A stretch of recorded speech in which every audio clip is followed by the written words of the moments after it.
اعوذ باللہ من الشیطان اللعین الرجیم بسم اللہ الرحمن الرحیم وبہ نستعین انہ خیر ناصر ومعین رب اشرح لی صدری ویسر لی امری واحلل عقدۃ من لسانی یفقہوا قولی۔ ہماری بحث ادلہ اجتہادیہ کے متعلق ختم ہو چکی ہے اور آج ادلہ فقہاتی یعنی اصول عملیہ کے متعلق ہماری پہلی بحث ہے۔ آج اصول عملیہ عامہ کہ جن میں سب سے پہلے اصالۃ البراءۃ ہے، اس کے بارے میں آج انشاءاللہ ہم بحث کریں گے۔ یہ بات ہم پڑھ چکے ہیں کہ اصالۃ البراءۃ کیا ہوتی ہے، اس کا مجرا کیا ہے، کہاں پہ جاری ہوتی ہے۔ تو ہم نے عرض کیا تھا کہ جہاں پر اصل تکلیف معلوم نہ ہو اور اصل تکلیف کے آنے میں مکلف کو شک ہو جاتا ہے کہ آیا خود اصل تکلیف مجھ پر خدا کی طرف سے آئی ہے یا نہیں آئی، تو ایسے مورد میں جو ہے اصالۃ البراءۃ جاری کیا جاتا ہے اور کہا جاتا ہے کہ میرا ذمہ اس تکلیف سے بری ہے، یعنی تکلیف میری گردن پر نہیں آئی۔ اب یہاں پر جو اصل بحث ہے وہ یہ ہے کہ یہاں پر شبہ کی دو قسمیں ہیں۔ جو ہمیں شبہ ہوتا ہے کسی حکم کے متعلق، شک ہوتا ہے، تو وہ شک جو ہے دو قسموں کا ہے، یا شک کا تعلق حکم سے ہوگا یا پھر شک کا تعلق موضوع سے ہوگا۔ اگر شک کا تعلق حکم کے ساتھ ہو، یعنی خود اصل حکم مشکوک ہے، کیسے؟ مثلا یہ جو تدخینیات ہوتے ہیں، آیا یہ حرام ہیں یا حرام نہیں ہیں؟ مثلا سگریٹ، سگار نوشی، یہ ساری چیزیں خود اصل حکم کا علم نہیں ہے، اسے کہا جاتا ہے شبہ حکمیہ۔ ایک اور شبہ ہوتا ہے کہ جسے شبہ موضوعیہ کہا جاتا ہے۔ وہاں پر یہ ہوتا ہے کہ حکم ہمیں معلوم ہوتا ہے، لیکن جو ہمیں شک وارد ہوتا ہے اور شبہ ہوتا ہے وہ خود موضوع کے مصادیق کے اندر ہوتا ہے، کہ مثلا فلاں جو مصداق ہے آیا وہ اس موضوع سے متعلق ہے یا متعلق نہیں ہے، یعنی خود مصداق جو ہے وہ ہمیں معلوم نہیں ہوتا، اس میں شبہ ہوتا ہے، خود مصداق ہی متردد ہوتا ہے۔ جیسے مثلا ایک مائع پڑا ہوا ہے سامنے، اب معلوم نہیں ہے کہ آیا وہ خمر ہے، شراب ہے یا وہ سرکہ ہے، اب معلوم نہیں ہے۔ اب جو کہ حکم پتہ ہے کہ شراب کیا ہوتا ہے، حرام ہوتا ہے، سرکہ حلال ہوتا ہے، حکم معلوم ہے، لیکن خود جو موضوع ہے وہ مشخص نہیں ہے، اس میں شبہ ہے، تو اس شبہ کو کہا جاتا ہے شبہ موضوعیہ۔ اب دیکھنا یہ ہے کہ شبہ حکمیہ میں شک کیوں پیدا ہوتا ہے، اور اسی طرح شبہ موضوعیہ میں جو شک ہے وہ کیوں پیدا ہوتا ہے۔ فرماتے ہیں شبہ حکمیہ میں جو شک پیدا ہوتا ہے اس کی 3-4 وجہ ہیں۔ یا تو یہ ہے کہ نص ہمیں نہیں ملتی، یعنی جو مجتہد مکلف ہے وہ تلاش کرتا ہے، ڈھونڈتا ہے، اور نص جو ہے اس کو اس حکم شرعی پر نہیں ملتی ہے، تو فقدان نص کی وجہ سے حکم مشتبہ ہو جاتا ہے۔ یا یہ ہوتا ہے کہ نص معلوم ہے، نص اس کے اوپر موجود ہے، شریعت کے اندر اس حکم پر نص تو آئی ہے، لیکن وہ نص مجمل ہے، واضح نہیں ہے، تو نص کے اجمال کی وجہ سے بھی حکم میں شبہ پیدا ہوتا ہے۔ یا یہ کہ نص ایک نہیں، دو نصیں جو ہیں وہ وہاں پر موجود ہیں اس حکم کے متعلق، لیکن مسئلہ یہ ہے کہ دونوں ایک دوسرے سے تعارض کر رہی ہیں، ایک دوسرے سے ٹکرا رہی ہیں، اور ایک جو ہے وہ مثلاً کہتی ہے کہ فلاں کام جو ہے وہ واجب ہے، دوسری کہتی ہے کہ مثلاً مستحب ہے یا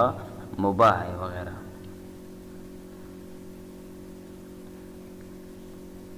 اب شبہ موضوعیہ کے اندر کیوں شک پیدا ہوتا ہے؟ فرماتے ہیں کہ اس کی فقط ایک ہی وجہ ہے کہ جب امور خارجیہ خلط ہو جاتے ہیں اور ایک دوسرے سے مخلوط ہو جاتے ہیں اور مل جاتے ہیں تو اس وجہ سے التباس پیدا ہوتا ہے اور شک پیدا ہوتا ہے کہ آیا اب اس موضوع کا جو مصداق حقیقی ہے وہ کون سا ہے۔ تو جب مصداق نہیں ملتا ہے تو اس اعتبار سے موضوع میں شبہ پیدا ہو جاتا ہے، اسے کہا جاتا ہے شبہ موضوعیہ۔ پھر شبہ چاہے حکمیہ ہو چاہے موضوعیہ ہو، ان کی آگے دو قسمیں ہیں، یا تحریمیہ ہوگا یا وجوبیہ ہوگا۔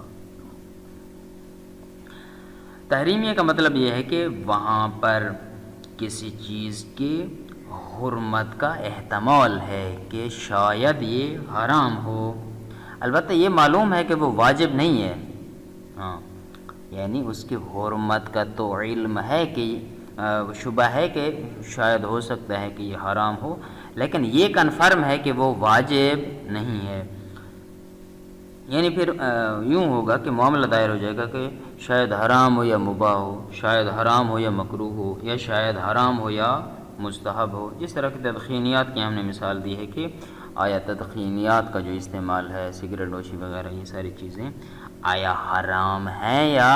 حرام نہیں ہیں، یعنی حرام ہے یا مباح ہیں، یا حرام ہے یا مثلاً جو ہے وہ مکروہ ہیں وغیرہ۔ اور جو شبہ وجوبیہ ہوتا ہے، اس سے مراد یہ ہوتی ہے کہ وہاں پر کسی چیز کے واجب ہونے کا احتمال موجود ہوتا ہے کہ ہو سکتا ہے کہ یہ واجب ہو، جبکہ یہ معلوم ہوتا ہے کہ وہ حرام نہیں ہے۔ یعنی یوں شبہ ہو جائے گا کہ آیا فلاں شے واجب ہے یا مستحب ہے، آیا فلاں شے واجب ہے یا مباح ہے، یا فلاں شے مثلاً واجب ہے یا مکروہ ہے۔ یہ نہیں ہو سکتا ہے کہ واجب ہے یا حرام ہے، نا ایسا نہیں ہے۔ اس طرح کا مثلاً جب چاند نظر آئے تو اس وقت جو ہے وہ دعا پڑھو، اب وہاں پر فعل امر آیا ہے جو ظہور فی الوجوب رکھتا ہے ظاہری طور پر، لیکن ہمیں شک ہوتا ہے کہ آیا اس کو ہم وجوب پہ جو ہے وہ حمل کریں یا استحباب پہ حمل کریں وغیرہ، تو شک پیدا ہوتا ہے، تو اسے کہتے ہیں شبہ وجوبیہ۔ اب فرماتے ہیں کہ چونکہ شبہ کی ہم نے دو قسمیں پڑھی ہیں، ایک تحریمیہ ہوتا ہے ایک وجوبیہ ہوتا ہے، تو سب سے پہلے انہوں نے تحریمیہ کے بارے میں فرماتے ہیں کہ شبہ تحریمیہ کے متعلق ہم 4 باتیں کریں گے۔ سب سے پہلے یہ ہے کہ جو شبہ حکمیہ تحریمیہ ہوتا ہے کہ جہاں پر نص نہیں ملتی ہے، دوسرا یہ ہے کہ جہاں پر نص تو ہوتی ہے لیکن مجمل ہوتی ہے، اس کی وجہ سے شبہ حکمیہ تحریمیہ پیدا ہوتا ہے، تیسرا یہ ہے کہ 2 نصیں تو موجود ہیں لیکن دونوں ایک دوسرے سے تعارض کر رہی ہیں، اس وجہ سے شبہ حکمیہ تحریمیہ پیدا ہوتا ہے، اور چوتھے نمبر پہ ہم جو ہے اس مسئلے کو ڈسکس کریں گے کہ جہاں پر امور خارجیہ ایک دوسرے سے مخلوط ہو جاتے ہیں وہاں پر شبہ موضوعیہ تحریمیہ جو پیدا ہوتا ہے اس کے بارے میں بحث کریں گے، چونکہ تحریمیہ کا تعلق حکمیہ سے بھی ہے اور موضوعیہ سے بھی ہے، تو اس اعتبار سے جو حکمیہ والا ہے اس کی جو 3 وجوہات ہیں ان 3 وجوہات سمیت ان کو ڈسکس کریں گے، اور جو شبہ موضوعیہ ہے کہ جس کے پیدا ہونے کی ایک ہی وجہ ہے وہی ہے کہ امور خارجیہ جب ایک دوسرے سے مخلوط ہو جاتے ہیں اور مشتبہ ہو جاتے ہیں اور پتہ نہیں چلتا ہے کہ اس موضوع کا جو مصداق حقیقی ہے وہ کون سا ہے، تو اس کو جو ہے وہ ڈسکس کریں گے۔ بس اس اعتبار سے 3 جو بحثیں ہیں وہ شبہ حکمیہ کے متعلق ہو جائیں گی، اور ایک جو بحث ہے وہ شبہ موضوعیہ تحریمیہ کے متعلق ہوگی۔ ترجمہ انتہائی آسان ہے، ترجمہ کی طرف بڑھتے ہیں کہ فرماتے ہیں الفصل الاول پہلی فصل فرماتے ہیں اصالۃ البراءت، پہلی فصل جو ہے وہ اصالہ براءت کے بارے میں ہے۔ قد تقدم، پہلے گزر چکا ہے، ان مجرى اصالۃ البراء هو الشک فی اصل التکلیف، کہ اصالہ براءت کا جو مجرا ہے اور جاری کرنے کا مقام اور مورد ہے وہ والا مورد ہے کہ جہاں پر خود اصل تکلیف کے آنے میں شک ہو کہ آیا تکلیف آئی بھی ہے یا نہیں آئی، تو وہاں پر اصالۃ البراءت کو جاری کیا جاتا ہے۔ اب یہ تو ہو گیا ایک قاعدہ کلیہ۔ اب فرماتے ہیں کہ اس اصالۃ البراءت جو ہے یہ 4 قسموں پر ہے، یعنی جو شک ہوتا ہے ہمیں اصل تکلیف میں اور جو جاری کرتے ہیں تو یہ کل ملا کر 4 بنتی ہیں۔ لأن شک طورۃ یتعلق بالحکم، چونکہ شک جو ہے کبھی اس کا تعلق حکم سے ہوتا ہے، اے یکون اصل الحکم مشکوکا، یعنی خود حکم کیا ہوتا ہے، مشکوک ہوتا ہے۔ کیسے؟ کالشک فی حکم التدخین هل هو حرام او لا، جیسا کہ تدخینیات ہوتے ہیں تو کیا ان کا حکم جو ہے وہ حکم حرمت ہے یا حرمت نہیں ہے۔ اب یہاں پر خود اصل حکم ہی مشکوک ہے، اسے کہا جاتا ہے ویسمى بالشبہۃ الحکمیہ۔ وأخرى، دوسرے نمبر پہ یہ ہوتا ہے کہ یتعلق بالموضوع، وہ جو شک پیدا ہو رہا ہے اصل تکلیف کے اندر اس کا تعلق موضوع سے ہے، بمعنی ان الحکم معلوم، یعنی اس کا مطلب یہ ہوا کہ پھر حکم معلوم ہے لیکن خود جو موضوع ہے اس میں شک ہے وہ مشخص نہیں ہے۔ ولیکن تعلق شک بمصادیق الموضوع، لیکن جو شک کا تعلق ہے وہ موضوع کے مصادیق میں ہے کہ بالآخر اس کا مصداق حقیقی فعلاً کون سا ہے، کالماء المردد بین کونہ خمرا و خلا، مثلا ایک مائع ہے، ایک سیال مادہ پڑا ہوا ہے سامنے، اب وہ مردد ہو گیا ہے اس مکلف کی نگاہ میں کہ آیا یہ مائع خمر ہے یا خل، مثلا وہ جوش دیا اس کو، اب اس کو معلوم نہیں ہے کہ 1/3 چلا گیا ہے اور 2/3 باقی ہے تاکہ خمر شمار ہو، یا مثلا 2/3 ختم ہو گیا اور 1/3 بچ گیا تاکہ اس کو سرقہ شمار کیا جا سکے، تو اس اعتبار سے شک ہو سکتا ہے۔ وَيُسَمَّى بِالشُّبْهَةِ الْمَوْضُوعِيَّةِ، اس شبہ کو شبہ موضوعیہ کہا جاتا ہے۔ ثم ان منشأ شک فی شبہۃ الحکمیہ اما فقدان النص، پھر جو شبہ حکمیہ کے اندر شک پیدا ہوتا ہے یا تو نص نہ ہونے کی وجہ سے، یا یہ کہ او اجمال ہی، یا یہ کہ نص تو ہے لیکن نص مجمل ہے، او تعارض النصین، یا یہ ہے کہ دو نصوں کے آپس میں ٹکرانے کی وجہ سے حکم مشتبہ ہو جاتا ہے اور اس میں شک پیدا ہو جاتا ہے۔ ومنشأ شک فی شبہۃ الموضوعیہ، اور شبہ موضوعیہ کے اندر جو شک پیدا ہوتا ہے، شبہ پیدا ہوتا ہے، اس کا جو منشأ ہے وہ یہ ہے کہ خلط الامور الخارجیہ، امور خارجیہ کا ایک دوسرے سے مخلوط ہو جانا اور مل جانا، اس وجہ سے شبہ موضوعیہ پیدا ہوتا ہے۔